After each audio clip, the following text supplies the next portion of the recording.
Hi friends, இன்னைக்கு நம்ம சூப்பரான ஒரு ஸ்பெஷலான லஞ்ச் தான் பார்க்க போறோம். இப்போ வீட்டுக்கு யாராவது கெஸ்ட் வராங்கன்னா இந்த லஞ்சை நீங்க ட்ரை பண்ணி பாருங்க. ரொம்ப சூப்பரா இருக்கும்.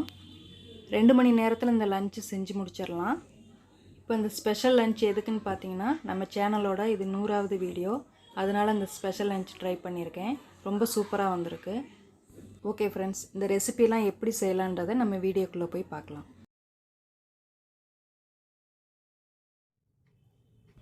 கடாயில் 2 டேபிள் ஸ்பூன் ஆயில் சேர்த்துக்கங்க.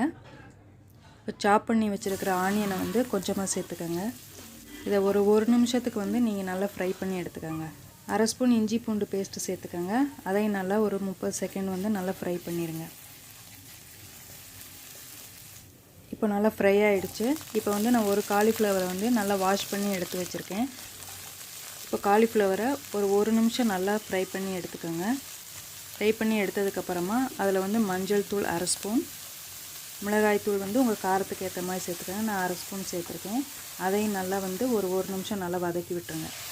இப்போ அதுக்கு தேவையான அளவு தண்ணி விட்டு அதை மூடி போட்டு ஒரு 5 to 10 மினிட்ஸ் அதை நல்லா வேக வச்சு எடுத்துக்கோங்க. இப்போ காலிஃப்ளவர் வேகிறதுக்குள்ளே நம்ம சைடில் பொரியல் செஞ்சுருவோம். அதுக்கு ஒரு பேன் வச்சுக்கோங்க. 2 டேபிள் ஸ்பூன் ஆயில் சேர்த்துட்டு அதில் நல்லா பொடியாக நறுக்கின வெங்காயத்தை சேர்த்து அதையும் நல்லா ஃப்ரை பண்ணி எடுத்துக்கோங்க. இதில் ஒரு அரை ஸ்பூன் இஞ்சி பூண்டு பேஸ்ட்டு சேர்த்து அதையும் நல்லா ஃப்ரை பண்ணி எடுத்துடணும். அடுத்து நான் பொடியாக நறுக்கி வச்சுருக்க பீன்ஸை நான் சேர்த்துக்கிறேன்.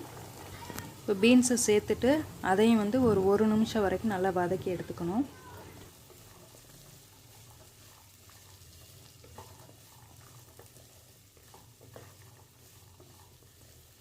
இப்போ பீன்ஸ் நல்லா வதங்கிருச்சு. இதில் ஒரு அரை ஸ்பூன் மஞ்சள் தூள், ஒரு அரை ஸ்பூன் மிளகாய் தூள் சேர்த்து அதையும் நல்லா வதக்கி எடுத்துருங்க.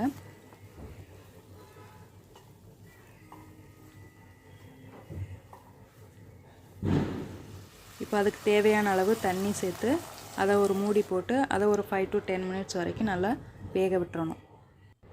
காய்க்கு தேவையான அளவு உப்பு சேர்த்துக்கங்க.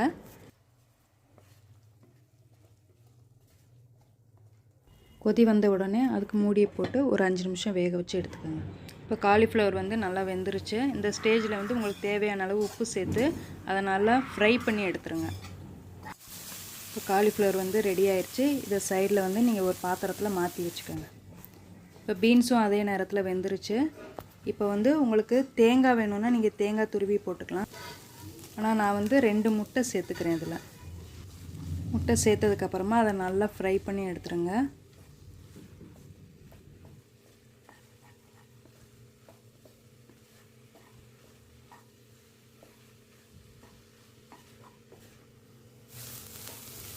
இப்போ பீன்ஸ் பொரியலும் ரெடி ஆயிடுச்சு. இது ஒரு பாத்திரத்தில் மாற்றிக்கலாம்.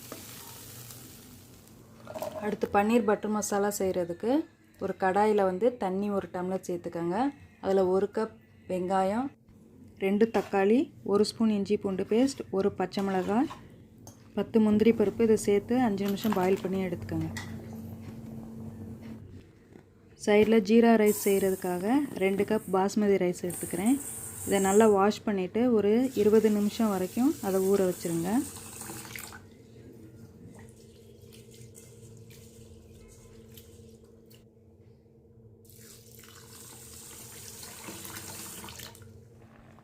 பன்னீர் கிரேவிக்கு மசாலா ரெடி ஆயிடுச்சு. இது நல்லா ஆறுனதுக்கப்புறமா மிக்சியில் போட்டு ஒரு ஃபைன் பேஸ்ட்டாக அரைச்சி எடுத்துக்கோங்க.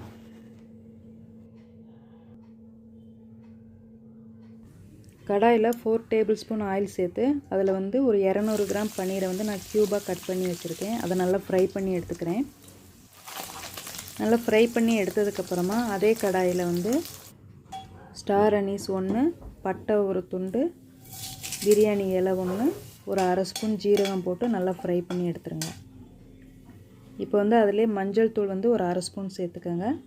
மிளகாய்த்தூள் 1 ஸ்பூன் உங்கள் காரத்துக்கு ஏற்ற மாதிரி நீங்கள் சேர்த்துக்கலாம். இதையும் நல்லா ஃப்ரை பண்ணி எடுத்ததுக்கப்புறமா நம்ம கிரைண்ட் பண்ணி வச்சுருக்கிற அந்த மசாலா பேஸ்ட்டை அதோட ஆட் பண்ணிக்கிறோம். இந்த பேஸ்ட் ஆட் பண்ணதுக்கப்புறமா ஒரு 2 நிமிஷம் அதை நல்லா வதக்கி விட்டுட்டு தேவையான அளவு தண்ணி சேர்த்துக்கோங்க. தண்ணி சேர்த்துட்டு ஒரு 2 நிமிஷம் கொதிக்க விடுங்க. கிரேவிக்கு தேவையான அளவு சால்ட்டு சேர்த்து அதை ஒரு 5 நிமிஷம் நல்லா கொதிக்க விடணும். கிரேவி நல்லா கொதிச்சிருச்சு. இப்போ ஒரு அரை ஸ்பூன் கரம் மசாலா சேர்த்துக்கிறோம். இதையும் சேர்த்து ஒரு 2 மினிட்ஸ் வந்து அதை நல்லா கொதிக்க விடுங்க. இப்போ இந்த கிரேவி கொதிச்சிட்ருக்க நேரம் நம்ம சைடில் வந்து ஜீரா ரைஸ் ரெடி பண்ணிடலாம். அதுக்கு ஒரு குக்கர் எடுத்துக்கோங்க. அதில் 2 டேபிள் ஸ்பூன் அளவு எண்ணெய் சேர்த்துக்கோங்க. இதில் ஒரு பட்டை, ஒரு பிரியாணி இலை, ஒரு ஸ்டார் அனீஸ், 1 ஸ்பூன் ஜீரகம் சேர்த்து நல்லா ஃப்ரை பண்ணி எடுத்துக்கணும். இதுக்கப்புறமா நம்ம ஊற வச்சுருக்க பாஸ்மதி ரைஸை வந்து இதோட ஆட் பண்ணி அதையும் 1 நிமிஷம் வந்து நல்லா வதக்கி விட்டுக்கணும்.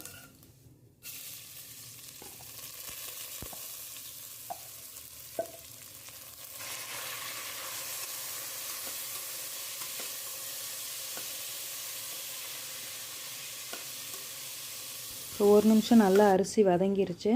இப்போ 4 கப் அளவு தண்ணி சேர்த்துக்கணும். நான் 2 கப் அளவு அரிசி எடுத்திருக்கேன், அதனால் 4 கப் அளவு தண்ணி சேர்த்துக்கிறேன். தண்ணி சேர்த்துட்டு நல்லா மிக்ஸ் பண்ணி விட்டுட்டு இதுக்கு தேவையான அளவு சால்ட்டு சேர்த்துக்கோங்க. சால்ட்டு சேர்த்ததுக்கப்புறமா குக்கரை க்ளோஸ் பண்ணி ஒரே ஒரு விசில் மட்டும் விட்டால் போதும். இப்போ விசில் போனதுக்கப்புறமா நம்ம ஓப்பன் பண்ணி பார்க்கலாம்.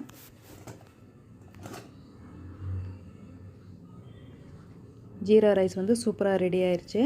இப்போ வந்து அது மேலே உங்களுக்கு தேவையான அளவு புதினாவோ கொத்தமல்லியோ சேர்த்து அதை நல்லா மிக்ஸ் பண்ணி வச்சுருங்க. உங்களுக்கு விருப்பப்பட்டால் நெய் சேர்த்துக்கலாம். நான் வந்து 1 ஸ்பூன் அளவு நெய் சேர்த்துக்கிறேன். நெய் சேர்த்துட்டு லைட்டாக மிக்ஸ் பண்ணி விட்டுருங்க. இப்போ ஜீரா ரைஸ் ரெடி ஆயிடுச்சு. பன்னீர் கிரேவி வந்து நல்லா கொதித்து ரெடி ஆயிடுச்சு. இந்த ஸ்டேஜில் வந்து நீங்கள் ஃப்ரை பண்ணி வச்சுருக்க பன்னீரை அதோட ஆட் பண்ணிக்கோங்க. பன்னீரை ஆட் பண்ணிவிட்டு நல்லா மிக்ஸ் பண்ணி விடுங்க.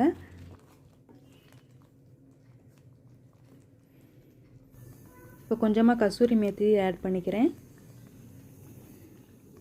ஒரு க்யூப் அன்சால்டட் பட்டர் வந்து ஆட் பண்ணியிருக்கேன். இப்போ வந்து இந்த பட்டர் வந்து அதோட மெல்ட் ஆகி இந்த பன்னீர் கிரேவி ரெடி ஆயிரும். இதையும் ஒரு பவுலில் நீங்கள் மாற்றி வச்சுக்கோங்க. இப்போ பன்னீர் கிரேவி ரெடி ஆயிடுச்சு. அடுத்து ஒரு பவுலில் 1 கப் அளவு தயிர் சேர்த்துக்கிறேன். நான் வந்து ப்ளைன் ரைத்தா தான் செய்கிறேன். உங்களுக்கு தேவைன்னா ஆனியன் ரைத்தா நீங்கள் செஞ்சுக்கலாம். இதுக்கு தேவையான அளவு உப்பு போட்டுக்கோங்க. கொஞ்சமாக மிளகாய்த்தூள் இல்லைன்னா சாட் மசாலா சேர்த்துக்கிட்டிங்கன்னா இந்த ரைத்தா ரெடி ஆயிரும். இப்போ ரைத்தா வந்து ரெடி ஆயிடுச்சு. நெக்ஸ்ட்டு தால் ரெடி பண்ணிடலாம். இதுக்கு ஒரு குக்கரில் 1 கப் அளவு தால் எடுத்துக்கோங்க. எடுத்துகிட்டு அதை நல்லா வாஷ் பண்ணி எடுத்துருங்க. நான் வந்து துவரம்பருப்பு எடுத்துருக்கேன் இந்த தால் செய்கிறதுக்கு.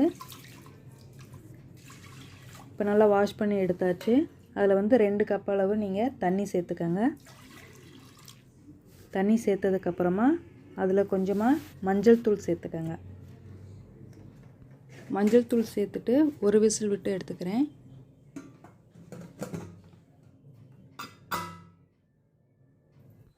இப்போ ஒரு விசில் வந்துருச்சு. 10 நிமிஷம் கழித்து நான் ஓப்பன் பண்ணுறேன். பார்த்திங்கன்னா பருப்பு வந்து ரொம்ப குழையவும் இல்லை, ரொம்ப பருப்பாகவும் இல்லை. இந்த பதத்தில் இருந்தால் போதும். இப்போ சைடில் இன்னொரு பேன் வச்சு அதில் வந்து 2 டேபிள் ஸ்பூன் நெய் சேர்த்துக்கோங்க. நெய் காஞ்சதுக்கப்புறமா சீரகம் வந்து ஒரு 1/2 ஸ்பூன் சேர்த்துக்கோங்க. சீரகம் நல்லா பொரிஞ்சதுக்கப்புறமா அதில் பச்சை மிளகாய் சேர்த்து நல்லா 1 நிமிஷத்துக்கு ஃப்ரை பண்ணி எடுத்துருங்க. கொஞ்சமாக சாப் பண்ணி வச்சுருக்க வெங்காயத்தை அதோடு சேர்த்துக்கோங்க. இப்போ இஞ்சி பூண்டு பேஸ்ட்டு வந்து நான் ஒரு 1/2 ஸ்பூன் சேர்த்துக்கிறேன். அதையும் நல்லா அதோட மிக்ஸ் பண்ணிக்கோங்க.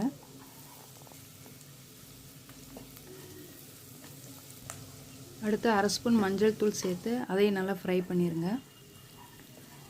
இந்த நெய்லே ஃப்ரை பண்ணுறதுனால தால் ரொம்ப டேஸ்ட்டாக வரும். இப்போ வந்து தாலை வந்து நீங்கள் அதோட சேர்த்து மிக்ஸ் பண்ணிடுங்க. அடுத்து தாலுக்கு தேவையான அளவு உப்பு சேர்த்து கொத்தமல்லி இலை கட் பண்ணி வச்சுருக்கிறத எடுத்து மிக்ஸ் பண்ணி அதை சேர்த்து இன்னொரு பாத்திரத்தில் மாற்றி வச்சுருங்க. இப்போ தால் வந்து ரெடி ஆயிடுச்சு. இப்போ இன்னொரு பாத்திரத்தில் வந்து நான் 1 கப் அளவு தண்ணி சேர்க்காத பால் எடுத்துக்கிறேன்.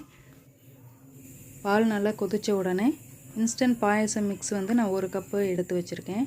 அதில் நீங்கள் எதுவுமே சேர்க்கவே தேவையில்லை. வெறும் பாலும் இந்த இன்ஸ்டன்ட் மிக்ஸ் இருந்தால் மட்டும் போதும். அதை ஆட் பண்ணி ஒரு 5 மினிட்ஸ் வந்து நல்லா பாயில் பண்ணி எடுத்துருங்க. இந்த மிக்ஸை சேர்த்த உடனே அடுப்பை சிம்மில் வச்சுட்டு 5 மினிட்ஸ் வந்து நல்லா கொதிக்க விடுங்க. உங்களுக்கு எந்த பதத்தில் பாயசம் தேவையோ அந்த பதத்தில் வந்து நீங்கள் கேஸை ஆஃப் பண்ணிடுங்க. இப்போ வந்து பாயசம் வந்து ரெடி ஆயிடுச்சு. இதை ஒரு பவுலில் நம்ம மாற்றிக்கலாம்.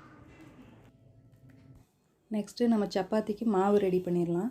1/2 கப் அளவு நான் கோதுமை மாவு எடுத்திருக்கேன். அதுக்கு தேவையான அளவு உப்பு சேர்த்து நல்லா மிக்ஸ் பண்ணி சப்பாத்தி மாவு பிணைஞ்சு எடுத்துக்கோங்க.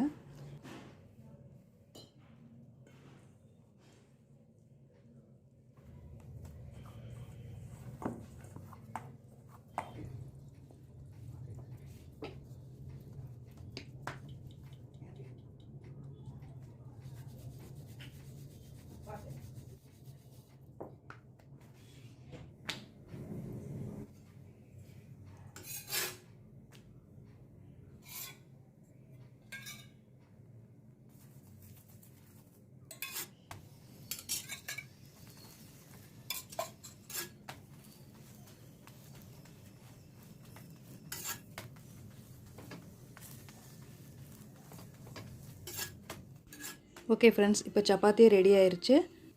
அடுத்து லாஸ்ட்டாக அப்பளம் மட்டும் பொரிக்க வேண்டியிருக்கு. அதையும் நம்ம பொரித்து எடுத்துடலாம். உங்களுக்கு எந்த வெரைட்டியான அப்பளம் தேவையோ நீங்கள் அதை பொரித்து எடுத்துக்கலாம். ஓகே ஃப்ரெண்ட்ஸ், இந்த வீடியோ உங்களுக்கு பிடிச்சிருந்தால் லைக் பண்ணுங்கள், ஷேர் பண்ணுங்கள். மறக்காமல் நம்ம சேனலை சப்ஸ்கிரைப் பண்ணிடுங்க.